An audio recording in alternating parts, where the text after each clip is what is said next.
가끔 이런 사람을 만나본 적이 있으시죠?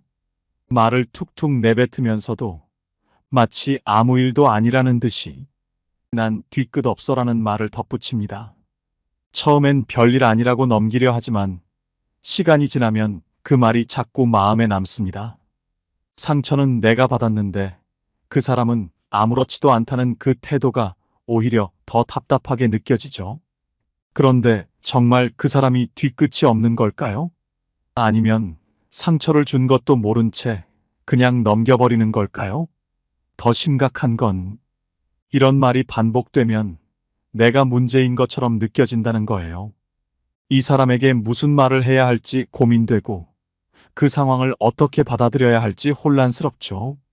오늘은 바로 이 뒤끝 없다고 말하는 사람들의 특징 5가지와 그들에게 상처받지 않으면서 현명하게 대처할 수 있는 방법들을 나눠보려고 합니다.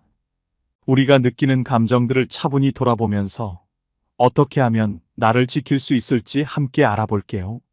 뒤끝 없다고 말하는 사람들의 첫 번째 특징, 오히려 갈등을 두려워합니다.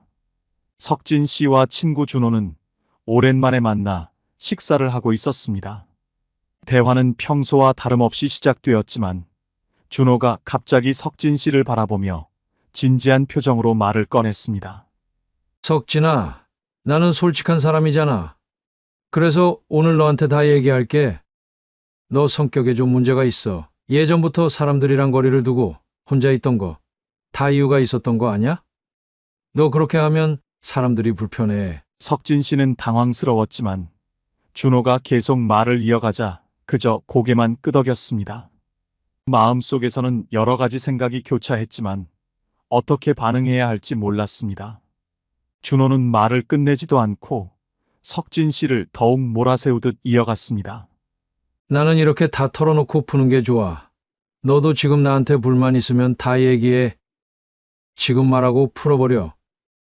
나야 뭐 뒤끝 없는 사람이니까. 신경 쓰지 마. 석진 씨는 순간 말문이 막혔습니다. 준호의 말투는 마치 자신이 무례한 말을 다 해놓고도 석진 씨가 그걸 받아들이고 넘어가야 한다는 식이었습니다.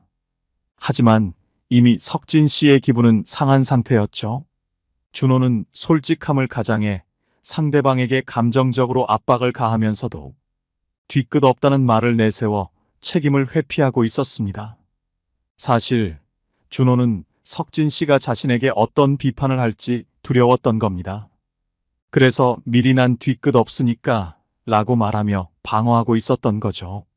솔직하게 털어놓으라는 말은 겉으로는 쿨해 보였지만 실제로는 자신이 받을 불편함을 피하려는 심리에서 나온 말이었습니다. 퇴계 이황은 말했습니다. 말이 나를 해치더라도 그 말을 마음에 담아두지 않으면 아무 상처가 되지 않는다. 석진 씨는 그 순간 대답하지 않기로 결심했습니다. 이미 기분은 상했지만 준호에게 무언가 말해봐야 더 큰 갈등이 생길 게 뻔했기 때문입니다. 차분하게 자신의 감정을 지키는 것이 더 나은 선택이라고 판단한 겁니다. 이런 상황에서는 내 말이 나에게 상처가 됐어라고 부드럽게 표현하는 것이 필요합니다. 상대방이 불편한 대화를 피하려고 할 때 그 말에 휘둘리지 않고 나의 감정을 존중하는 것이 더 중요한 대처법이니까요. 뒤끝 없다고 말하는 사람들의 두 번째 특징, 공감 능력이 부족합니다. 혜선 씨는 요즘 남편과의 문제로 마음이 무거웠습니다. 남편과의 갈등이 반복되면서 속으로는 참아내고 있었지만 그로 인해 점점 지쳐가고 있었죠. 어느 날 친구 혜영을 만나 속 이야기를 꺼내놓았습니다. 요즘 남편이랑 좀 힘들어.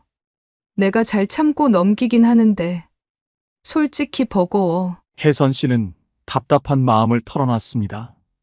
그런데 혜영은 위로는커녕 갑자기 남편을 비난하기 시작했습니다. 혜선아, 솔직히 너 너무 참는 거 아니야? 네 남편 정말 문제 있어 보여. 왜 그렇게 참고 살아?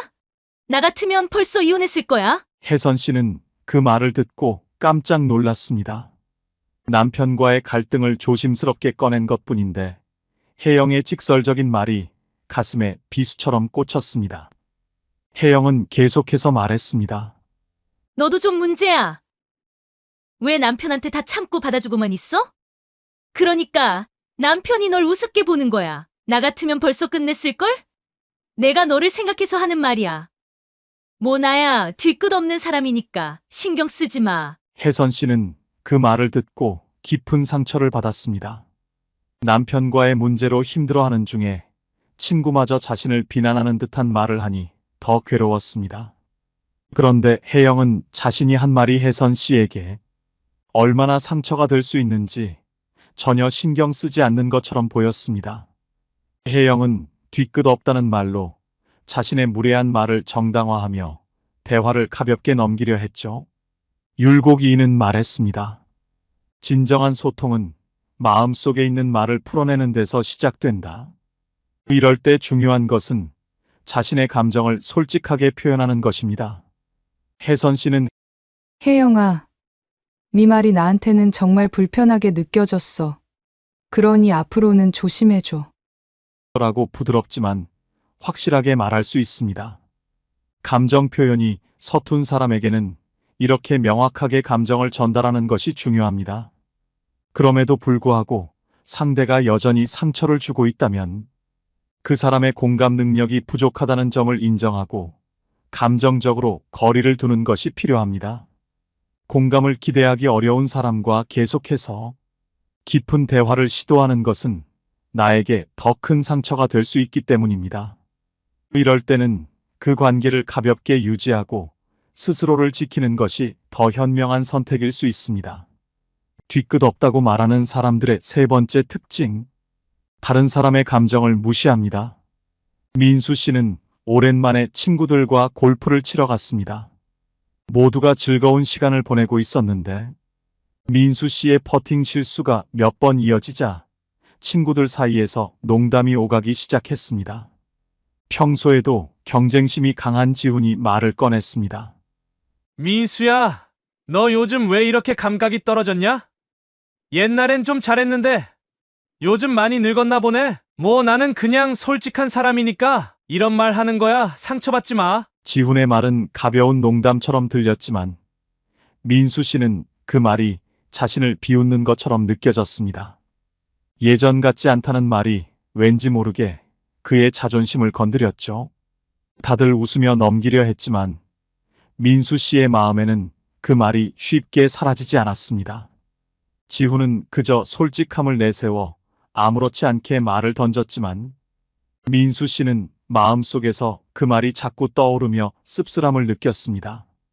이 상황에서 지훈의 태도는 타인의 감정을 무시하는 전형적인 사례입니다. 지훈은 자신의 말을 농담처럼 내뱉으면서 상대방의 감정이 상할지에 대해서는 전혀 고려하지 않았습니다. 오히려 나는 솔직할 뿐이야 라는 명목으로 상대방이 그 말을 받아들여야 한다고 생각한 겁니다. 지훈은 자신의 솔직함만이 중요하고 민수 씨가 상처받는지 여부는 그의 관심사가 아니었죠. 이럴 때 민수 씨가 가장 먼저 해야 할 일은 자신의 감정을 소중하게 여기는 것입니다. 지훈의 말이 자존심을 건드렸다는 사실을 부정하지 말고 억지로 웃어넘기기보다는 그 감정을 있는 그대로 인정해야 합니다. 내가 왜 이렇게 기분이 상했지? 라고 스스로에게 물어보면서 그 말이 자신에게 어떤 영향을 미쳤는지 깨닫는 것이 필요하죠. 지훈의 말은 민수 씨의 실제 가치를 판단하는 기준이 아니라는 것을 명심해야 합니다. 다산 정약용은 말했습니다. 말이 나에게 해가 되는 건 그 말을 내가 가슴에 담아둘 때뿐이다. 지훈의 무심한 말을 마음속에 담아둘 필요는 없습니다. 의식적으로 그 말을 흘려보내고 그로 인해 기분을 망치지 않는 것이 중요합니다. 또한 이런 상황이 자주 반복된다면 감정적으로 거리를 두는 방법도 고려할 수 있습니다. 모든 관계가 꼭 깊을 필요는 없습니다. 지훈의 농담이 계속해서 상처가 된다면 그 관계에서 살짝 거리를 두고 감정적으로 얽히지 않는 것이 민수 씨 자신을 지키는 방법이 될 수 있습니다. 한 발 물러나는 것이 때로는 더 현명한 선택이죠. 마지막으로 민수 씨는 자신의 감정을 솔직하게 표현할 필요도 있습니다. 지훈아, 네가 방금 한 말이 나에게는 좀 불편하게 들렸어라고 이야기함으로써 경계를 확실히 설정할 수 있습니다. 그렇지 않으면 지훈은 계속해서 무심한 말로 상처를 줄 가능성이 큽니다. 때로는 내 감정을 표현함으로써 관계에서 경계선을 그리는 것이 중요합니다. 뒤끝 없다고 말하는 사람들의 네 번째 특징, 속으로 다 쌓아둡니다. 윤정 씨는 가족 모임에서 항상 밝은 척했지만 마음 한편으로는 난임 문제로 무거운 감정을 지니고 있었습니다. 남편과 함께 난임 치료를 받고 있었지만 가족에게는 그 사실을 털어놓을 수 없었습니다. 가족들이 무심코 던지는 말이 상처로 남을까 두려웠기 때문이었죠. 그날도 가족들이 함께 모여 식사를 하던 중 혜영이 윤정 씨에게 말을 건넸습니다. 윤정아, 너는 아직도 아이 계획이 없니? 슬슬 나이도 있고. 이제는 서둘러야 하지 않겠어? 뭐, 나는 그런 거 신경 안 써. 그냥 궁금해서 물어보는 거야. 윤정 씨는 순간 가슴이 답답해졌지만 억지로 미소를 지으며 대답했습니다. 네. 아직 준비 중이에요. 모임이 끝나갈 무렵 혜영은 다시 윤정 씨를 바라보며 말을 이어갔습니다. 사실, 어른들이 자꾸 너희 부부 얘기를 하더라? 나야 상관없어.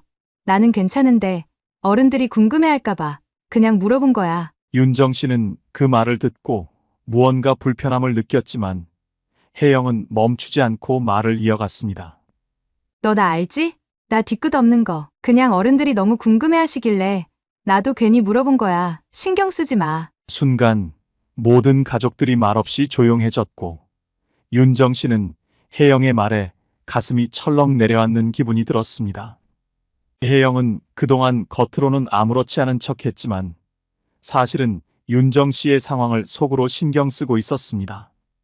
그녀는 사소한 불만들이 쌓여오던 끝에 교묘하게 자신의 감정을 감추며 어른들을 핑계로 윤정 씨에게 상처를 준 것이었죠. 율곡이인은 말했습니다. 감정을 쌓아두면 병이 된다. 혜영의 말에 상처받은 윤정 씨는 마음이 복잡했습니다. 겉으로는 아무렇지 않은 척했지만 사실 혜영의 말은 가슴 깊이 남았습니다. 이런 상황에서 가장 먼저 해야 할 일은 자신의 감정을 인정하는 것입니다. 상처받았다는 감정을 부정하지 말고 솔직하게 받아들이는 게 중요합니다. 내가 상처를 받았구나 라고 인정하는 순간 그 감정을 해소할 첫걸음을 내딛는 거죠. 다음으로 감정을 표현하는 것도 중요합니다. 혜영에게 이렇게 말할 수 있습니다.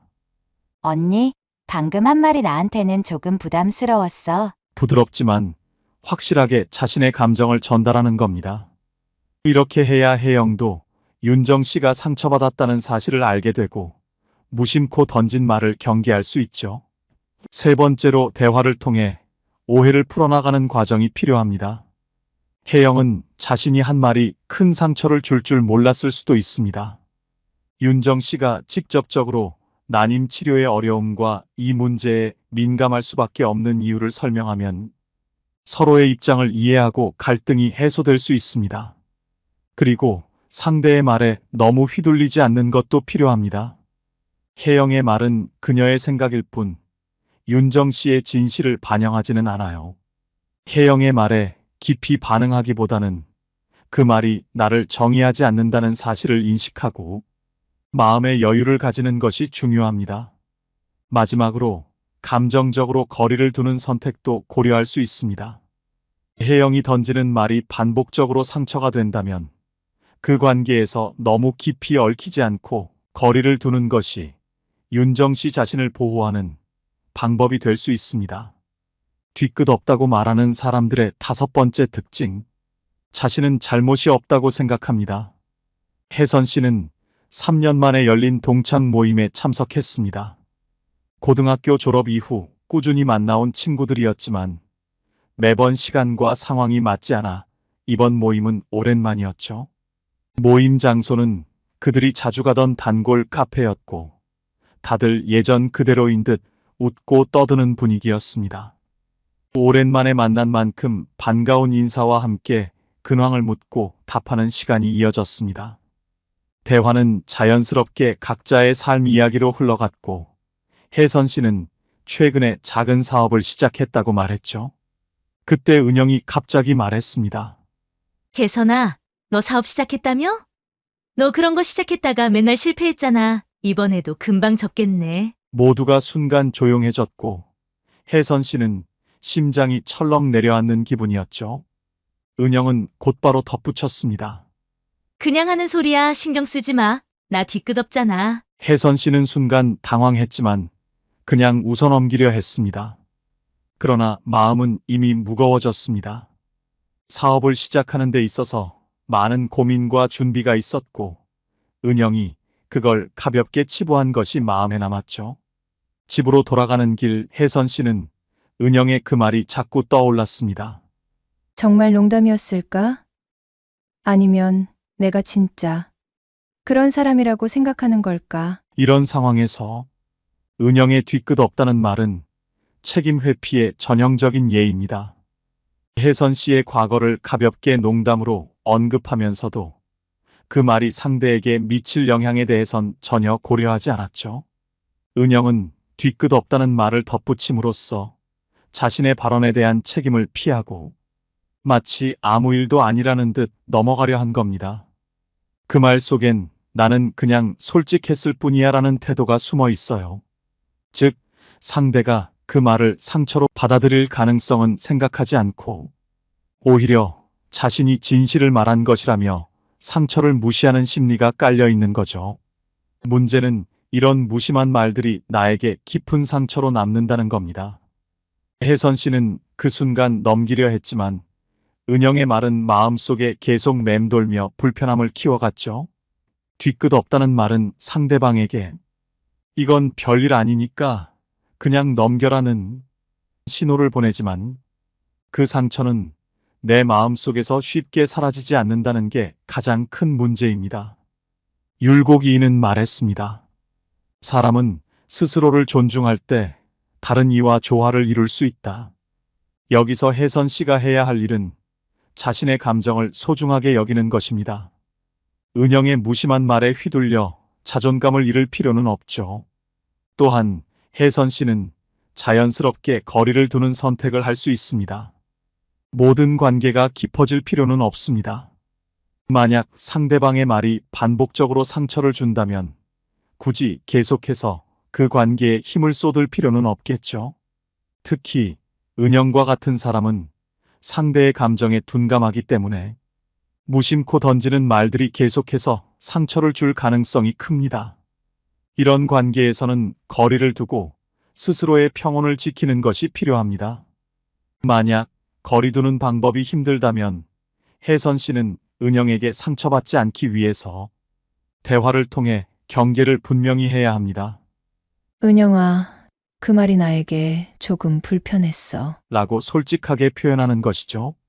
상대가 뒤끝 없다고 해서 내가 상처받은 감정마저 무시되면 안 됩니다. 이를 통해 혜선 씨는 자신의 감정을 보호하고 은영이 계속해서 그와 같은 무심한 말을 반복하지 않도록 선을 그을 수 있습니다. 이렇듯 은영처럼 무심한 말로 책임을 회피하는 사람들과의 관계는 감정적으로 거리를 두고 나 자신을 존중하는 태도가 중요합니다. 때로는 뒤끝 없다는 말 뒤에 숨겨진 진짜 감정을 이해하는 것이 중요합니다. 상처를 주고받기보다는 서로의 감정을 존중하고 공감하는 대화가 더 필요하죠.